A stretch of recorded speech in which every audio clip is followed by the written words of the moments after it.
Snow fell silently over the city, settling on the narrow streets and uneven rooftops. The air was sharp, carrying a cold that reached through thin clothing and into the bones.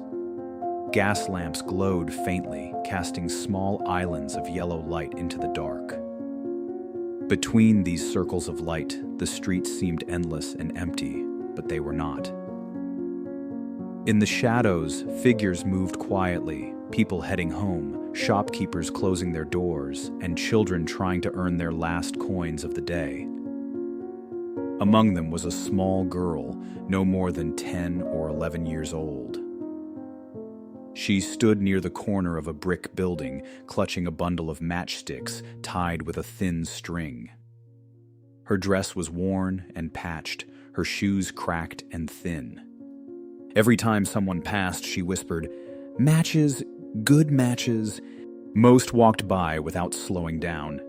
Some glanced at her and kept moving, their faces hidden behind scarves. For her, these matches were not just wooden sticks. They were her livelihood. Each bundle sold could mean a piece of bread or a place to sleep for the night, and she was not alone. In the 19th century, countless children filled the streets in the same way, selling whatever they could carry: newspapers, flowers, shoelaces, or small candles. They belonged to a generation of young workers who began their days at dawn and ended them long after sunset. The street was their workplace, and winter was the hardest season of all. Scenes like this were not rare in the 19th century. In many European cities, winter was more than an uncomfortable season. It was a test of survival, especially for the poor. Streets like these were full of children selling small items. They worked in the open air, often from morning until night, because every coin counted. For many, these coins meant the difference between sleeping indoors or under the open sky. The cold could be deadly. In particularly harsh winters, newspapers reported people freezing to death in the streets, sometimes within sight of warm houses. For children, the danger was even greater. Poor nutrition, thin clothing, and long hours outdoors weakened their bodies, making them vulnerable to illness. Yet they continued to work because not working meant hunger. The image of a young match seller in the snow may sound like the beginning of a fairy tale, but for thousands of children in cities across Europe, it was simply reality.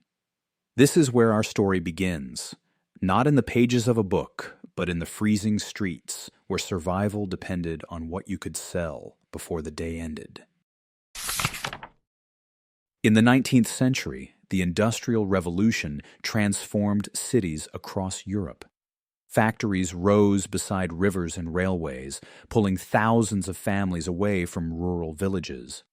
People came in search of steady work and the promise of a better life. But the reality of the industrial city was far from the dream they imagined. Most poor families lived in overcrowded neighborhoods near the factories. Streets were narrow and often unpaved, turning into deep mud in the rain and thick ice in the winter. Houses were built quickly and cheaply, with little concern for safety or comfort. Rooms were small, damp, and cold, often shared by more than one family. There was no central heating, and coal for the fire cost more than many could afford. In the poorest districts, windows were broken or boarded up, and walls were stained black from smoke. Sanitation was another problem. In many industrial cities, clean water was hard to find. Waste and sewage were often dumped into open drains or directly into rivers. This led to frequent outbreaks of disease. Typhoid, cholera, and tuberculosis were common, spreading quickly in crowded housing where fresh air was a luxury. Children were especially at risk, and illness could wipe out entire families in a matter of weeks. Work in the factories was demanding. Men, women, and even young children labored for 12 to 16 hours a day, 6 days a week. Wages were low, and there was little job security. If you were injured or became too sick to work, you could be replaced within a day. For many poor families, every member who could earn money had to work, including children as young as 6 or 7. During the winter, conditions grew even worse. The cold made outdoor work painful, but for those without steady factory jobs, street selling was often the only choice. Children would spend hours in the freezing air, selling matches, flowers, or small goods to passers-by. At night, they returned to homes that were barely warmer than the streets. The industrial city was a place of sharp contrasts. Wealthy merchants and factory owners lived in large houses with warm fires and full kitchens, sometimes only a short walk from the poorest districts. This gap between rich and poor was visible every day, in every street. For the wealthy, winter meant a season of social gatherings and warm parlors.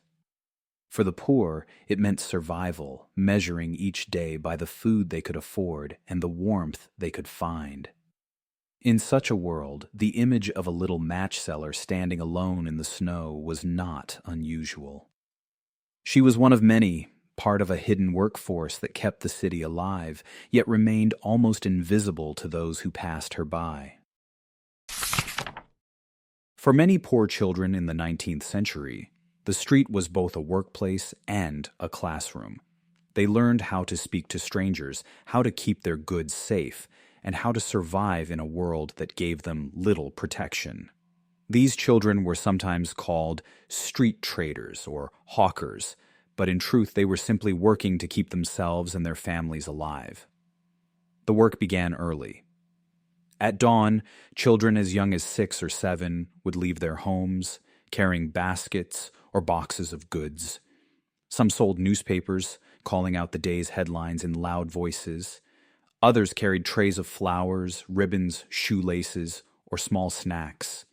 Match sellers, like the little girl in our story, walked with bundles of wooden sticks wrapped in paper or tied with string.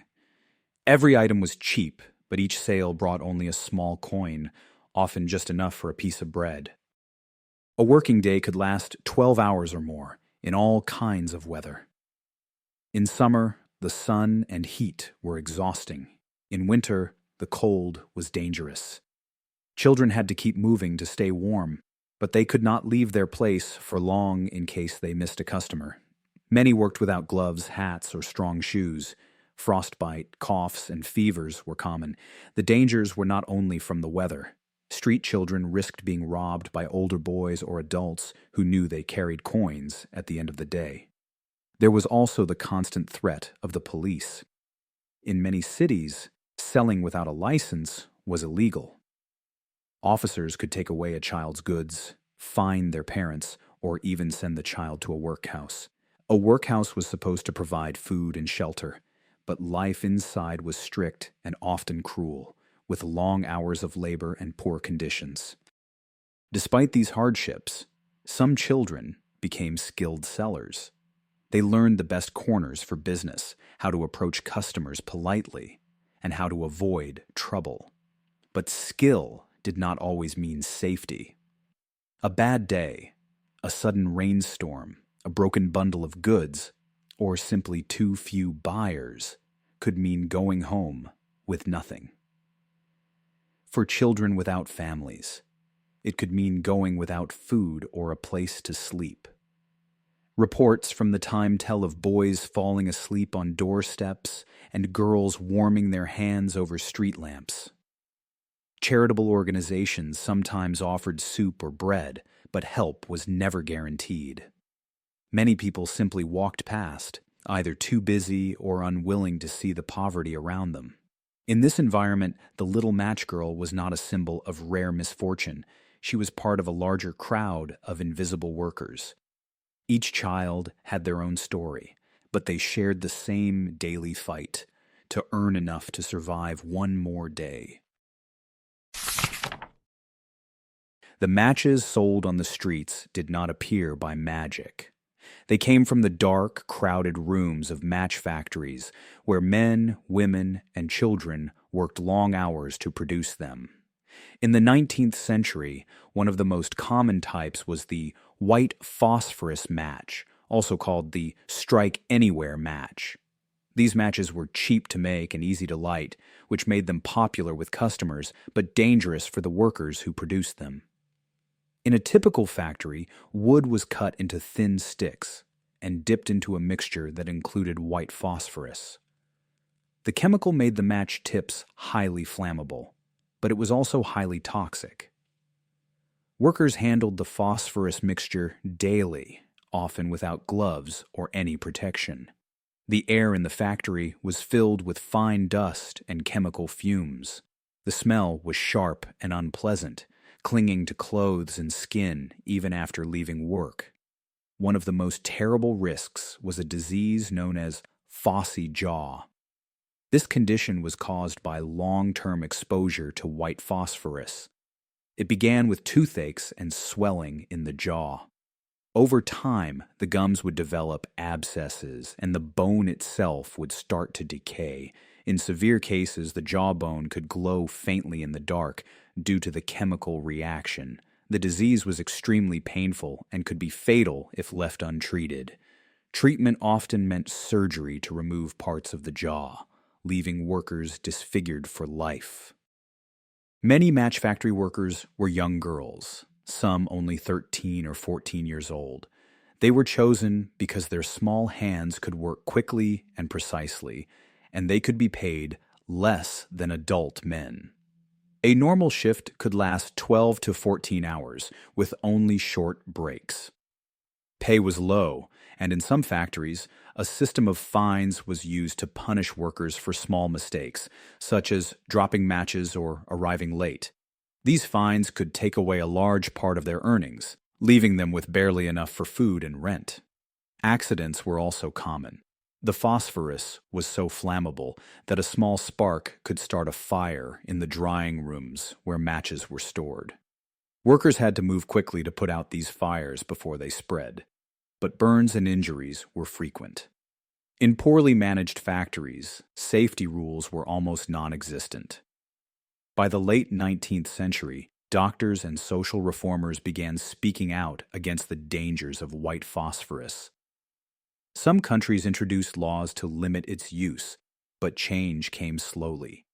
For many years, the match girls and boys continued to risk their health, to make the very matches that other children sold on the freezing streets. This hidden connection between the factory worker breathing in poisonous fumes and the street seller standing in the snow was part of the same story. Both were struggling to survive in a system that valued cheap goods over human lives. By the summer of 1888, frustration had been building for years. Inside the Bryant and May Match factory in East London, the workers, most of them teenage girls and young women, faced long hours, low pay, dangerous chemicals, and a harsh system of fines. For small mistakes, such as talking at the workbench or dropping matches, money could be taken directly from their wages. Missing a day due to illness often meant losing even more pay. The final spark came when a group of workers decided to speak out. Their ally was Annie Besant, a well-known social reformer and journalist. After hearing about the conditions at Bryant and May, Besant interviewed several match girls and published an article in her weekly paper, The Link, in June 1888. The article described the low wages, the oppressive fines, and the terrible health risks of working with white phosphorus. She called it white slavery in London. The factory owners reacted angrily. They denied the accusations and tried to pressure workers into signing statements that the article was false. Many refused. Tensions rose, and soon a group of around 200 match girls walked out in protest. Their courage inspired others, and within days, more than 1,400 workers had joined the strike. The match girls organized meetings to discuss their demands.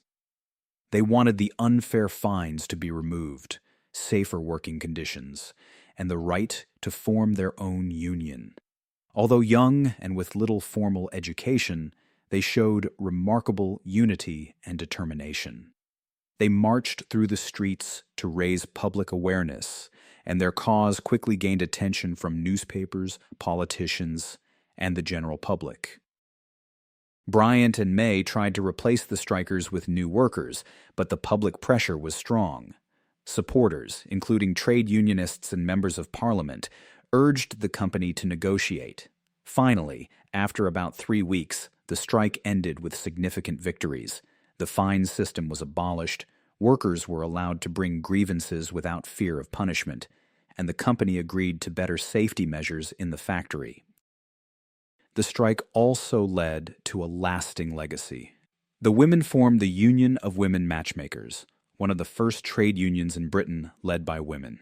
Leaders like Sarah Chapman became important figures in the labor movement, proving that young working-class women could fight for and win change. The Match Girls' strike of 1888 was more than a local labor dispute. It was a turning point in the history of workers' rights in Britain. It showed that even the most disadvantaged workers, when united, could challenge powerful employers and win better conditions. For the Match Girls, it meant more than just higher pay. It meant dignity, safety, and a voice in their own future. In 1845, Danish writer Hans Christian Andersen published The Little Match Girl. The short story told of a poor child who tried to sell matches on a freezing New Year's Eve. In the tale, she lights the matches one by one, seeing visions of warmth and comfort until she finally freezes to death in the snow. Readers around the world were moved by the beauty and sadness of the story. Many saw it as a simple moral lesson about kindness and compassion. But Andersen's story was more than a piece of fiction. It reflected the real hardships faced by children in his time, children who worked in the streets or in factories, who went hungry, and who faced the cold without protection. The image of a small figure selling matches was drawn directly from everyday life in European cities. Behind the poetic language was a clear social message. The poorest members of society were often invisible until it was too late to help them. The real match girls of history lived in conditions just as harsh as the one Andersen described. Whether selling matches on the street or working inside the factories, they were part of an economy that depended on cheap labor and looked away from its human cost. Their lives were shaped by the same poverty, indifference, and lack of opportunity that filled the pages of the fairy tale. Looking back, the story and the history connect in a powerful way. Andersen gave readers a single, unforgettable character whose suffering could not be ignored. The events of 1888, when the Match Girls of London stood up for their rights, showed that such suffering was not inevitable. It could be challenged and changed. The strike did not erase poverty, but it proved that even those with the least power could demand justice. Today, the image of the little match girl still appears in books, plays, and films. It reminds us that child poverty has not disappeared. In many parts of the world, children still work long hours in dangerous conditions. They still face cold nights, hunger, and the struggle to be seen. The fairy tale is a window into the past, but it is also a mirror reflecting the present. The match she lights in the story is more than a source of warmth. It is a spark of awareness. In both the imagined world of Andersen and the real streets of history, that spark challenges us to look closer, to act sooner, and to remember those whose lives are lived in the cold shadows of society.